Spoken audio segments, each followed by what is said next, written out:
Now, what are these dark patterns? Well, dark patterns are deceptive design patterns in the user interfaces of software, websites, and apps, which have been intentionally created to trick or to influence users into doing things that they would otherwise avoid. The definition section of the guidelines also explains what dark patterns are all about.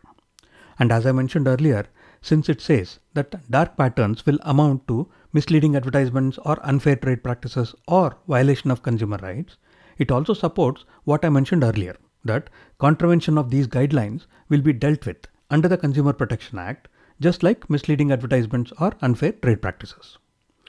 An example of a dark pattern is this website. As you can see, my intention was to download some software, but the website has this huge button that says download, and it does not clearly state what am I downloading.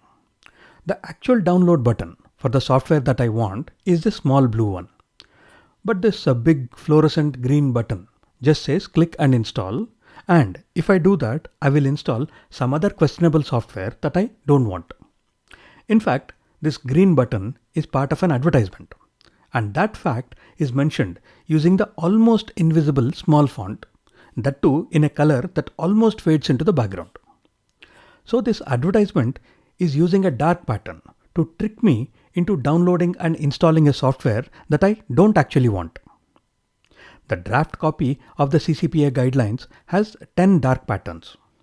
The final version that was published in the Gazette lists 13 dark patterns, and the guidelines mention that the CCPA may notify more from time to time. Let us take a look at the 13 patterns that are listed in the annexure to the guidelines, and you will realize that you have actually seen almost all of them at some point while using various websites or apps.